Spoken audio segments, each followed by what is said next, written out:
Hello and welcome students, Gyanjyoti coaching সেন্টারের পক্ষ থেকে তোমাদের সকলকে আরো একবার স্বাগত। আজকে আমাদের আলোচনার বিষয় রাষ্ট্রের উৎপত্তি সম্পর্কে সামাজিক মতবাদ, discuss the social contract theory regarding the origin of state. ঠিক আছে, বাংলাটাও বলে দিলাম, ইংরেজিটাও বলে দিলাম। আশা করি কারোর কোনো কনফিউশন হওয়ার কথা নয়। আজকের ক্লাস বা আজকের আলোচনার বিষয় শুরু করার আগে আমি বলে দিতে চাই, আমাদের জ্ঞানজ্যোতি কোচিং সেন্টারের পক্ষ থেকে যেই ক্লাসেসগুলো ইউটিউবের মাধ্যমে প্রোভাইড করা হচ্ছে সেইগুলো দেখে যদি তোমাদের ইনফরমেটিভ মনে হয় এবং তোমাদের যদি মনে হয় যে জ্ঞানজ্যোতি কোচিং সেন্টারের সাথে যুক্ত হতে হবে, আমাদের কাছে পড়ার একটা ইচ্ছা তোমাদের রয়েছে, তার জন্য কিন্তু তোমাদের সকলকে আরো একবার ওয়েলকাম। আমাদের সাথে সরাসরি যুক্ত হতে গেলে তোমাদেরকে এইখানে কর্নারে দেওয়া দুটি নাম্বারের মধ্যে যে কোনো একটি নাম্বারে কিন্তু কল করে নিতে হবে।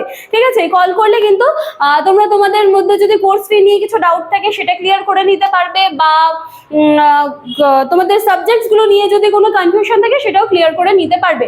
কথা বেশি না বাড়িয়ে আমি একেবারে আমার আলোচনার বিষয়ে চলে আসবো। দেখো, রাষ্ট্রের উৎপত্তি সম্পর্কে সামাজিক মতবাদ, তার মানে কি বলছে, এই যে রাষ্ট্রের উৎপত্তিটা যে হলো সেটা কোন বেসিসে মনে হয়েছিল যে এরকম একটা রাষ্ট্রের মানে ধারণার দরকার আছে, একটা রাষ্ট্র গঠনের দরকার আছে, তো সেইটা নিয়েই কিন্তু হচ্ছে সামাজিক দিক থেকে যে মতবাদটা সেটা নিয়ে কিন্তু আজকে আমি আলোচনা করব। এবং এই যে মতবাদ যেটা রয়েছে এটার কিন্তু দুটা ক্লাস হবে।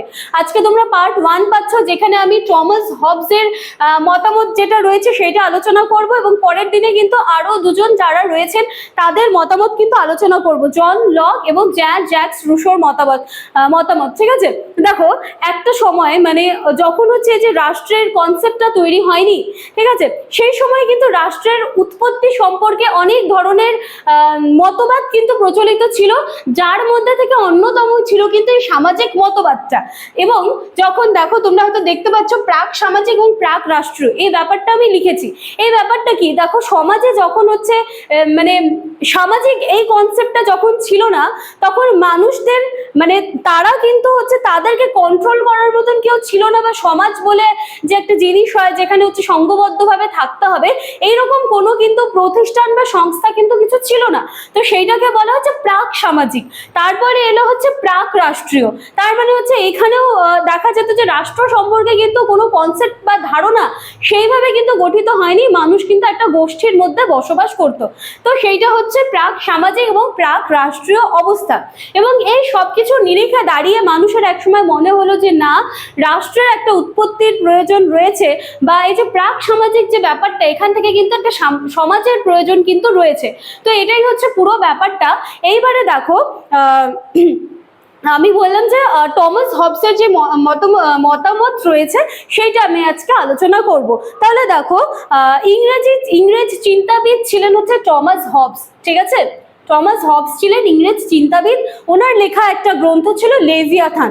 ঠিক আছে, কত খ্রিস্টাব্দে লিখেছিলেন? 1651 খ্রিস্টাব্দে ইংরেজ চিন্তাবিদ টমাস হবস তার লেভিয়াথান নামক একটা গ্রন্থে, যেটা 1651 খ্রিস্টাব্দে লেখা হয়েছিল, সেই গ্রন্থে তিনি নিজের মতামত প্রকাশ করেন যে সেই সময় যখন মানুষের মধ্যে রাষ্ট্র বা সমাজ নিয়ে কোনো ধারণা ছিল না, সেই সময় মানুষের অবস্থা কিন্তু খুব কঠিন ছিল।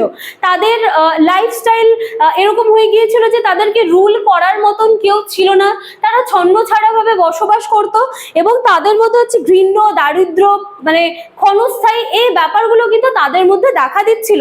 তো এইরকম অবস্থায় দাঁড়িয়ে সাধারণ মানুষ মনে করে যে তাদের একজন শাসকের দরকার রয়েছে, বা একজন ব্যক্তি বা ব্যক্তি সংসদের প্রয়োজন রয়েছে, যারা ক্ষমতায় এসে তাদের যে একটা গ্রুপ আছে সেইটাকে যেন রুল করতে পারে, মানে তাদের যে চলাফেরা, নিয়ম নীতি সব যেন একটা সিস্টেমের মধ্যে আসে। সহজ বাংলা ভাষায় বলে এই ব্যাপারটা। তো এই এরকম একটা তারা চিন্তা করলো, এবং এর সাথে সাথে যখন সাধারণ মানুষ একজন শাসককে নির্ধারণ করলেন, তো সেই শাসকের হাতে কিন্তু যাবতীয় যত ক্ষমতা ছিল সব সেই মানে শাসকের হাতে কিন্তু অর্পণ করে দিলেন। এবার শাসক কিভাবে সেই জনগণকে রুল করবে সেইটা কিন্তু শাসকের হাতে ছিল। ঠিক আছে, এই পুরো ব্যাপারটা কিন্তু টমাস হবসের লেভিয়াথান গ্রন্থে 1651 খ্রিস্টাব্দে লেখা একটা গ্রন্থে কিন্তু লেখা হয়েছিল। তাহলে আজকে আমি জাস্ট কনসেপ্টটা তোমাদের ক্লিয়ার করে দিলাম যে রাষ্ট্রের উৎপত্তি সম্পর্কে সামাজিক মতবাদটা কি ছিল, বা সেখানে দুরকম অবস্থার সৃষ্টি হয়েছিল, এবং সেখান থেকে একজনের মতামত কিন্তু আজকে আমি আলোচনা করে দিলাম। এটা কিন্তু আজকের ক্লাস তোমরা পার্ট 1 হিসেবে পাচ্ছ। কাল কিন্তু এটা নিয়ে আরেকটা ক্লাস পাবে, যেখানে আমি আরো দুজনের মতামত কিন্তু আলোচনা করব। আজকের ক্লাসটা এখানেই শেষ করছি। ভিডিওটা ভালো করে দেখবে, আমি যতটা সহজভাবে বলা সম্ভব হয়েছে আমি কিন্তু বোঝানোর চেষ্টা করেছি। আশা করছি ভিডিওটা ভালো লাগবে, ভালো লাগে লাইক কমেন্ট শেয়ার সাবস্ক্রাইবের আশা রাখলাম। দেখা হচ্ছে পরবর্তী দিনের ক্লাসে পার্ট 2 নিয়ে। Thank you.